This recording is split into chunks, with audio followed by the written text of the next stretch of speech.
మీ ఇంట్లో మొదటి కోటీశ్వరుడు మీరే అవ్వాలనుకుంటున్నారా? ఈ ఫైనాన్షియల్ వెబినార్ లో ఇప్పుడే జాయిన్ అవ్వండి. Hello viewers, welcome back to our channel. ఈ రోజు మనతో ఉన్నారు స్టాక్ మార్కెట్ అనలిస్ట్ అయిన సుందరరామ్ రెడ్డి గారు. సార్తో మాట్లాడదాం. నమస్కారం సార్. నమస్తే అండి. సార్, మార్కెట్ డౌన్ఫాల్ కానీ ఆ కరెక్షన్ కానీ మనం చూస్తూనే ఉన్నాము. దానికి సంబంధించి మీ అనాలిసిస్ కూడా ఇవ్వడం జరిగింది. అయితే ఈ మార్కెట్స్ని డ్రైవ్ చేసేది ఎవరు? ఎఫ్ఐ అంటారా, డిఐఏ వాళ్ళు అంటారా? సో బేసికల్గా 2017కి ముందైతే ఈ డిపెండ్ మార్కెట్ మొత్తం కూడా ఒక ఎఫ్ఐఎస్ అంటే ఫారిన్ ఇన్స్టిట్యూషనల్ ఇన్వెస్ట్మెంట్ మీద డిపెండ్ అవుతుంది. అంటే టూ మచ్ వరల్డ్ ఇంటిగ్రేషన్ ఉండేది అనమాట ఆ టైంలో. సో ఎఫ్ఐఎస్ అమ్మితే మార్కెట్ కొలాప్స్ అవటాలు, వాళ్ళు కొంటే మార్కెట్ పరిగెత్తడాలు ఇలా ఉండేదన్నమాట. అందుకని వాళ్ళ మనీ కోసం మార్కెట్ ఎదురు చూస్తూ ఉండేది. సో 2017 వరకు కూడా ఫస్ట్ టైం 2017లో ఎఫ్ఐఎస్ మనీ డిఐఎస్ మనీ ఈక్వల్గా అయిపోయిందండి ఫస్ట్ టైం అది. ఆ తర్వాత 2018 నుంచి మనం చూసుకుంటే కనుక సీన్ అంతా కూడా ఇక డిఐఎస్ హ్యాండ్ వర్క్ వచ్చేసింది. సో 2018లో కనుక మనం చూసుకుంటే ఒక డిఐఎస్ ఒకటే 1,00,000 కోట్లు ఇన్వెస్ట్ చేశారు. 1,00,000 కోట్లు. ఎఫ్ఐఎస్ 78,000 కోట్లు బయటకు తీసినా సరే స్టిల్ మార్కెట్ నిలబడింది అనమాట because of the DIIs. So అట్లా 2018, 2019, 2022, 23, 24 అన్ని డిఐఎస్ కంట్రోల్ చేస్తున్నారు. అంటే దాని మీనింగ్ ఏంటంటే హిస్టారికల్ డేటా మనం చెక్ చేసుకుంటే 2012 నుంచి 2024 దాకా చూసుకున్నాం అనుకోండి, డిఐఎస్ కంట్రోల్ చేస్తున్నారు ఓవరాల్గా 24 వరకు. 2012 నుంచి 2016 వరకు చూసుకుంటే ఎఫ్ఐఎస్ కంట్రోల్ చేస్తున్నారు. 16 నుంచి 20 దాకా చూసుకుంటే మళ్ళీ డిఐఎస్, 20 నుంచి 24 డిఐఎస్. అంటే లాస్ట్ ఒక 10 years నుంచి డిఐఎస్ హవా బీనింది. ఎందుకంటే ఒకటి ఇన్సూరెన్స్ పెనిట్రేషన్ ఎక్కువైపోయింది ఇండియాలో. ఎక్కువ కంపెనీస్ మీన్స్ ఎక్కువ group insurance means insurance companies money collect చేస్తాయి కాబట్టి ఆ మనీ అంతా స్టాక్ మార్కెట్ అలొకేట్ చేస్తుంది. అంటే రెండో రీజన్ ఏంటంటే గవర్నమెంట్ వాళ్ళు ఈ ప్రావిడెంట్ ఫండ్ అంటే national pension scheme, military defence funds వీటన్నిటిని స్టాక్ మార్కెట్లో ఇన్వెస్ట్ చేయడానికి అలౌ చేశారు ఈటీఎఫ్స్లో. సో అటు నుంచి మనీ మార్కెట్లోకి వచ్చేస్తుంది. అంటే third one, mutual fund investment culture బాగా పెరిగింది. పర్టికులర్గా కోవిడ్ తర్వాత అయితే పీక్ లెవెల్కి జాయిన్ అవుతుంది ఇప్పుడు. అండ్ ఎవ్రీ మంత్ 20,000 crores ఒక ఎస్ఐపి అమౌంట్ వస్తుందంటే మీరు ఊహించుకోవచ్చు. 20,000 crores పర్ మంత్ ఎస్ఐపి రూట్లో. అది ఎంత మార్కెట్ కరెక్షన్ అవుతే అంత ఎక్కువ పెడుతున్నారు ఇంకా ఇన్వెస్ట్మెంట్. వాళ్ళకి అర్థమైంది వాలటిలిటీని ఎలా డీల్ చేయాలనేది. అందుకని మ్యూచువల్ ఫండ్ పెనిట్రేషన్ పెరిగిపోయింది. అండ్ మోర్ ఓవర్ ఇండియాలో ఫైనాన్షియల్ అవేర్నెస్ బాగా పెరిగిపోయింది. దాంతో డిఐఎస్ పర్టికులర్గా అయితే ఆఫ్టర్ కోవిడ్ అయితే ఇక టూ మచ్ కంట్రోల్కి వెళ్ళిపోయింది. అందుకని ఒకప్పుడు ఎఫ్ఐఎస్ అమ్మితే మార్కెట్ హెవీగా పడిద్ది అనే కాన్సెప్ట్ ఇప్పుడు లేదు. వాళ్ళు కనుక అమ్మితే వీళ్ళు కొనేలాగా ఉన్నారు. ఇండియాలో అయితే 20% ఎఫ్ఐఎస్ వాటండి ఇంతకుముందు, ఇప్పుడైతే 19%కి వచ్చింది. అంటే 1% తగ్గి ఇప్పుడు 19%లో ఉంది. Still FIs one of the driving force ఇండియాలో. డిఐఎస్ వాళ్ళకి మ్యాచ్ అయ్యేంత రాలేదు కానీ, బట్ వాళ్ళు అమ్ముతుంటే కనుక ఆ సెల్లింగ్ ప్రెజర్ని వీళ్ళు తీసుకునేంత వచ్చేసింది అనమాట వీళ్ళకి.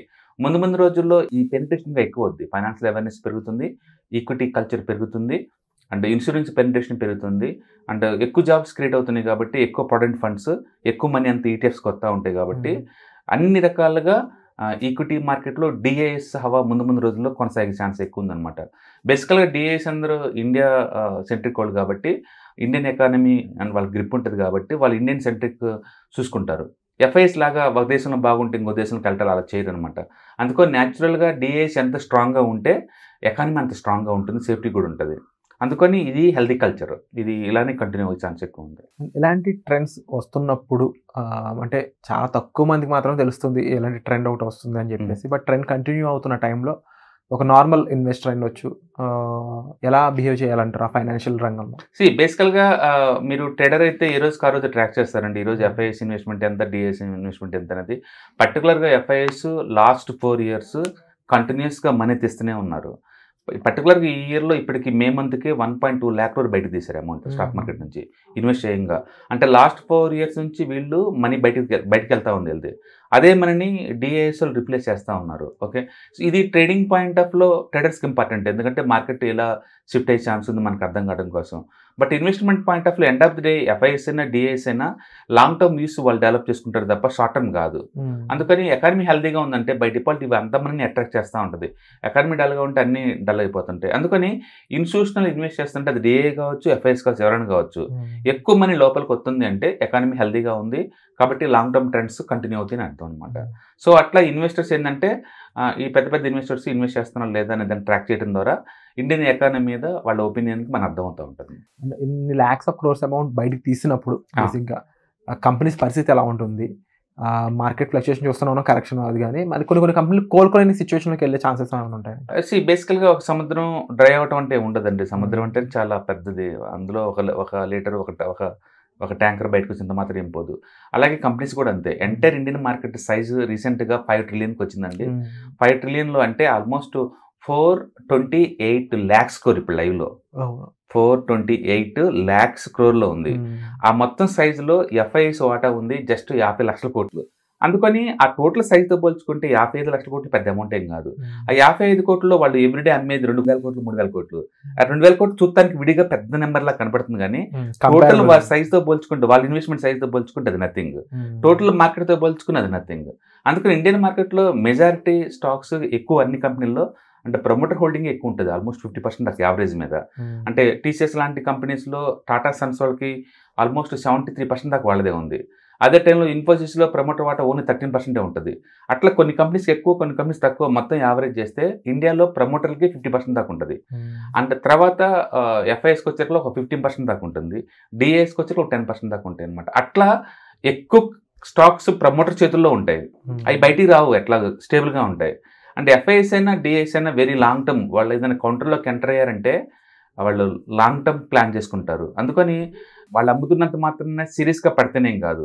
FIIs బేసికల్ అంటే ప్రపంచవ్యాప్తంగా ఏ కంట్రీలు అయితే చీపర్గా స్టాక్స్ దొరుకుతుంటాయో అంటే ఫైనాన్షియల్ హెల్దీగా ఉంటాయో ఆ కంట్రీలో ఇన్వెస్ట్ చేయడానికి రెడీ అవుతూ ఉంటారు వాళ్ళు. అందుకని వాళ్ళ ట్రెండ్స్ ఎప్పుడు గ్లోబల్గా ఉంటాయి. బట్ DIS అలా కాదు. మెజారిటీ మనీని ఇండియాలో ఇన్వెస్ట్ చేస్తుంటారు కాబట్టి ఇండియన్ సెంట్రిక్ అనమాట వీళ్ళందరూ. ఇండియాలో ఇప్పుడు ఈక్విటీ కల్చర్ పెరుగుతుంది కాబట్టి ఎక్కువ మంది ఇన్వెస్ట్ చేస్తూ ఉన్నారు. అంటే పర్టికులర్ 2021, 22, 23, 24 అయితే ఎవ్రీ ఇయర్ DIS డామినేట్ చేస్తున్నారు. లిటరలీ లక్షల కోట్లు ఇన్వెస్ట్ చేస్తున్నారు వీళ్ళు. అంటే పర్టికులర్గా 2012 నుంచి 24 వరకు వీళ్ళు DIS ఇన్వెస్ట్ చేసింది 8 లక్షల కోట్లు అండి. అండ్ 20 to 24 ఈ 4 సంవత్సరాల్లో 5 లక్షల కోట్లు ఇన్వెస్ట్ చేశారు. 5 లక్షల కోట్లు లాస్ట్ ఇయర్ ఎల్లోనూ 2 లక్షల కోట్లు ఇన్వెస్ట్ చేశారు. అంటే రాను టూ మచ్ మనీ ఇన్వెస్ట్ చేసుకుంటూ వెళ్ళిపోతున్నారు. 2 lakh 3 lakh అట్లా. బహుశా నెక్స్ట్ ఇయర్ ఒక మ్యూచువల్ ఫండ్స్లోనే 3 లక్షల కోట్లు ఇన్వెస్ట్ అయిపోతున్నారు ఒక్క మ్యూచువల్ ఫండ్ అలోన్. అంటే దాని మీనింగ్ ఏంటంటే కల్చర్ బీనే ఉంది మనకే చాలా మనం వేరే కంట్రీలు ఇన్వెస్ట్ చేసే స్థాయి వస్తుంది. అంటే బయట కంపెనీస్ డెఫినెట్గా ఇక్కడ వాల్యుయేషన్ ఎక్స్పెన్సివ్ అయినప్పుడు ఇక్కడ పెట్టేదాని బదులు అబ్రాడ్ లో పెట్టామనుకోండి ఎక్కువ రిటర్న్స్ వచ్చే ఛాన్స్ ఉంది కదా. అంటే మన డొమెస్టిక్ ఇన్స్టిట్యూషనల్ ఇన్వెస్టర్స్ కూడా వేరే కంట్రీల్లో FIIs లా జాయిన్ అవుతారు. అంటే ట్రాన్సాక్షన్స్ కానీ వాటిలో చూసినప్పుడు టాక్సేషన్ డెఫినెట్గా టాక్సేషన్ ఇప్పటికైనా ఇండియాలో 65% ఈక్విటీలో ఉంటేనే ఈక్విటీ ఫండ్స్ అండి. ఈక్విటీ 65 కన్నా తక్కువ ఉంటే వాటి కేటగిరీ వేరే ఉంటుంది, టాక్సేషన్ కూడా వేరే ఉంటుంది. సపోజ్ ఇప్పుడు అమెరికన్ మ్యూచువల్ ఫండ్స్ ఇండియాలో ఉన్నాయి కదా, ఇండియాలో మీరు కావాలంటే అమెరికాలో ఇన్వెస్ట్ చేసుకోవచ్చు. ఇండియాలో కూర్చొని యాజ్ ETFs లాగా ఇండెక్స్ ఫండ్స్ లాగా మ్యూచువల్ ఫండ్ లో పెట్టుకోవచ్చు. ఆల్రెడీ ఆఫర్ చేస్తున్నారు. అలాగే చైనాలో కూడా పెట్టచ్చు, ఇండియాలో కూర్చొని హాంకాంగ్ లో పెట్టచ్చు. అట్లా international mutual funds ETFs index funds ఉన్నాయి ఆల్రెడీ. అంటే టాక్సేషన్ వేరే ఉంటుంది. అందుకని ఇప్పటికే ఉంది. బట్ RBI వాళ్ళు రిస్ట్రిక్ట్ చేస్తుంటారు అనమాట. $1 million కన్నా ఎక్కువ పెట్టకూడదు అట్లా, అంతే. అదర్వైజ్ మనం పెట్టుకోవచ్చు. రేపొద్దున ఒక వాల్యుయేషన్ ఇండియాలో ఎక్స్పెన్స్ అయ్యండి, వేరే కంట్రీలో వాల్యుయేషన్ చీపర్గా ఉన్నప్పుడు మన DIS కూడా వాళ్ళ దేశంలో యాజ్ FIIs లాగా ఎంటర్ అయ్యే ఛాన్స్ కూడా ఉంటుంది. కాబట్టి ముందు రోజులు ఈ కల్చర్ ఇంకా పెరిగే ఛాన్స్ ఎక్కువ. Wonderful sir, and thank you so much for this explanation. Suman టీవీలో మీ పర్సనల్ అండ్ బిజినెస్ ప్రమోషన్స్ కోసం కింది నెంబర్కి కాంటాక్ట్ చేయండి.